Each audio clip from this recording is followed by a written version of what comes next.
Bonjour. Bonjour, Vous voulez bien vous présenter en tant ouais, que professionnel? je suis Bernard Gueffier, je suis le responsable du label Muséa. D'accord. Donc je produis du rock progressif depuis plus de 20 ans et d'ailleurs de nombreux groupes de mon label ont déjà joué ici.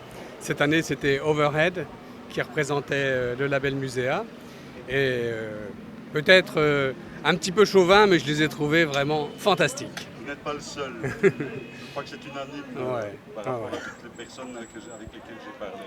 Alors pour moi, la convention progressiste, j'y assiste tous les ans depuis le début et c'est un événement incontournable pour un professionnel du progressif. Il y a une foule de festivals dans le monde entier, mais j'en sélectionne 4 ou 5 les plus importants, les plus représentatifs.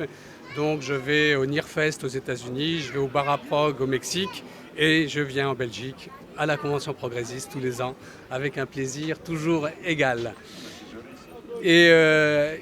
Et ici, ce que je trouve vraiment de très intéressant en tant que professionnel toujours, c'est que on y trouve à la fois des groupes confirmés qui sont là pour donner du plaisir garanti, je dirais, et puis des groupes à découvrir. Des groupes, tous les ans, je découvre des groupes que j'ai jamais vus auparavant, et ça a donné parfois l'occasion de publier un nouveau disque en venant découvrir des disques ici, C'est des groupes génial. ici. Donc c'est vraiment très intéressant. Ouais, ouais. Et puis le point essentiel, c'est l'ambiance qui est ici. L'équipe chaleureuse, la communication, la chaleur humaine, ça c'est la raison numéro un de venir ici, de retrouver les amis.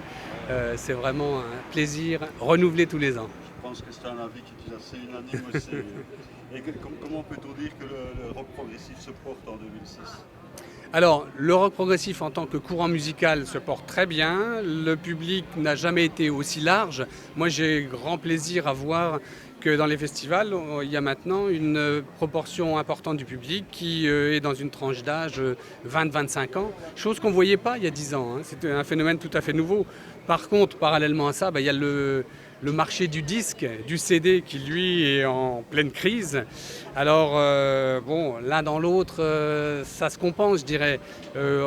Chez nous, en tant que label, on stagne depuis quelques années, mais ça c'est certainement dû à tous les problèmes qui est autour du marché du disque, à la copie privée, au téléchargement illégal, etc. Ça fait beaucoup de tort à la musique, mais le marché du progressif résiste plutôt mieux que les autres courants musicaux dans ce contexte-là. La raison, c'est qu'on a affaire à des mordus, à des fans, à des gens passionnés, et en général, ils témoignent plus de respect pour les musiciens que le consommateur moyen de musique pour grand public.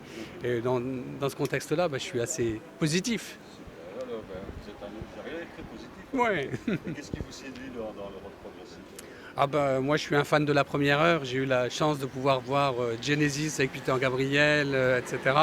Donc je suis tombé dedans dans la marmite quand j'étais petit, je dirais. Et moi ce qui me séduit, parce que bon, je baigne dedans à titre professionnel, c'est 12 heures par jour, tous les jours dans le monde du progressif, c'est son côté universel. Je dirais que je rencontre des gens du monde entier et qui sont tous animés par une passion identique. Et tout ce qui rapproche les gens, ça me fait toujours plaisir. Il y a tellement d'occasions de se diviser aujourd'hui que lorsqu'on trouve quelque chose qui rassemble les gens, ça ne peut être que satisfaisant. Ah, ok. Ah ben c'est super, c'est super. Oui. Petite question. Oui. Malgré le succès que vous entendez dans le rock progressif, pourquoi les médias ne diffusent aussi peu d'après vous La réponse est très la simple. musique C'est une question de ce que le rock progressif peut générer comme profit. Les médias sont interconnectés avec les maisons de disques, c'est des intérêts communs. Et si un courant musical ne draine pas un public suffisamment large pour générer des profits importants, il est forcément dédaigné par le business et il est oublié, relégué. C'est une loi économique de base. Donc Le progressif a fait la une des journaux progressifs et des télés dans les années 70. Il y avait un public assez large pour pouvoir générer d'immenses profits pour les grosses compagnies. Depuis, le public s'est restreint. Il n'y a plus de profit, donc il n'y a plus d'intérêt. C'est aussi simple que ça. Ça vaut pour les radios, pour les télévisions, pour la presse. Et il faut uniquement des structures qui soient à l'abri de la tentation du profit, donc des structures associatives, pour pouvoir faire vivre la flamme. Muséa est un label associatif, Progressiste est un fanzine associatif, et on voit que c'est là que tout se passe. C'est là que la passion peut s'exprimer sans avoir la mainmise du pognon dessus. C'est tout.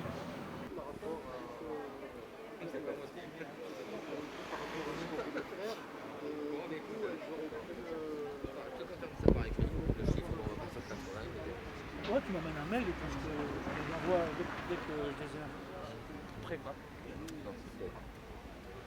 En direct. En direct. En direct. On a négocié, c'est en direct. Négociation. Bon, mais tout ce que j'espère, c'est que tous les gens que vous avez rencontrés vont vous en prendre 80, et puis ça ira bien. Ah bah, j'aime bien apprendre plus la culture de son pays, il est né que la mienne. La mienne, il l'a dans la tête parce qu'il y va tous les ans chez ses grands-parents. Le clavier de droite. Celui de gauche, j'ai une fois pris, mais je n'arrivais pas à bien l'avoir.